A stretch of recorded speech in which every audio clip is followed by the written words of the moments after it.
po kayo. Tumutulong po ako sa karinderya ni Mamay Gege. Minsan po.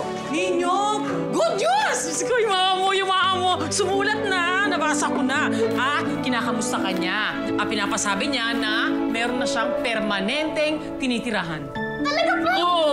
Ano po sabi niya? Saan po siya nagtatrabaho? Pwede ko na po ba siyang puntahan?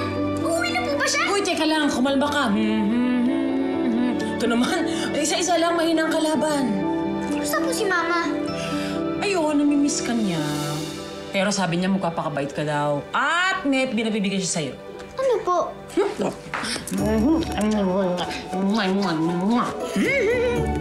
Yan, galing sa mama mo yan. Kasi nga, wala siya. Ako munang pwedeng kumis at humag sa'yo. Gusto ko na rin po siyang mayakap. Miss ko na din po siya. Kailan po kaya siya uuwi? Sa ngayon, busy ba ang mama mo kasi nga may bago siyang trabaho, di ba? Pero magkikita rin kayo. Okay? Opo, Mamay. Ay, sakto po. Mapapadala ko ng puto sa kanya. Pwede ko po ba siyang araw-araw sulatan? Aba, syempre naman. Ito mo talaga ako.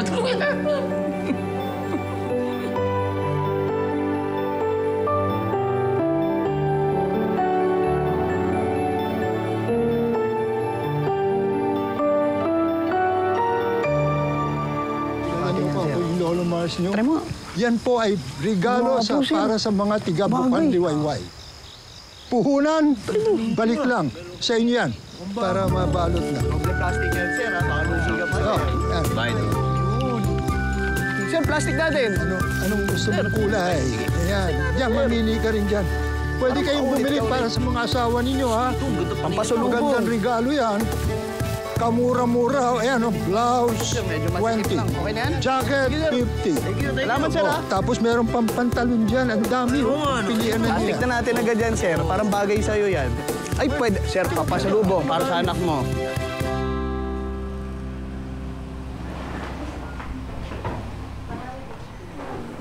Ninyo, ano ginagawa mo dito? Punta ako lang po si Teacher Val.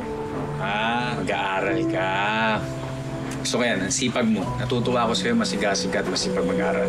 Buti na dyan si Teacher Val para gabayan ka. Baka di na rin po ako makakapasok kasi wala naman po si Mama.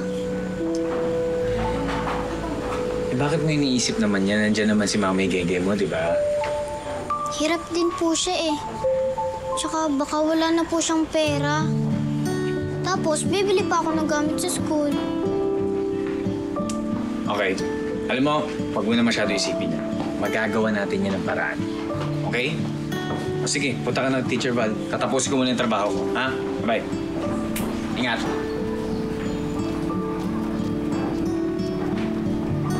Sukatin ninyo. Tingnan nyo yung presyo doon. Makikita nyo, napakamura yung binibenta natin. Hello, Lolo Mars! Hey, Chona! Hello there. Uy, alam ba yung panahon ngayon? Napakahirap basahin kung kailan iinit at kailan lalamig. Oo naman. Oo, kasi kaya nga nakahanda na tayo. Pag taglamig, dapat kumuha na ngayon dahil pag dumating na yung taglamig, medyo mahal na yan. Pili ka.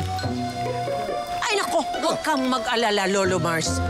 Bibili ako ng marami nito. Alam mo ang ginawa ko dyan?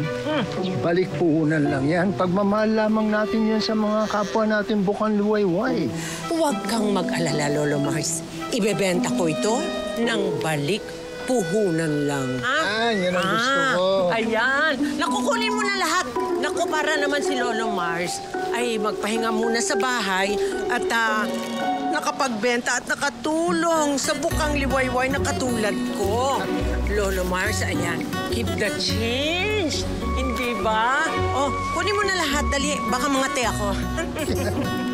Ang laking utang na loob ko sa ito. No? Ay, wala naman po Dahil yan. nararamdaman ko talagang yung pagmamahal mo sa Bukang Liwayway, Ay, para bang walang hanggan. ay, talagang walang hanggan, Lolo Mars. Sige, salamat. Oh, tandaan niyo, ha? Hindi tayo tutubo dyan. Ang tagal mo naman kumuha, oh. Ayan. Kunin mo na pati yung ano. Alam mo, mas maigi pa. Kunin mo na to. Alisan, ako na magtutulak. Oh, ayan. Sige na, Lolo Mars, babalik na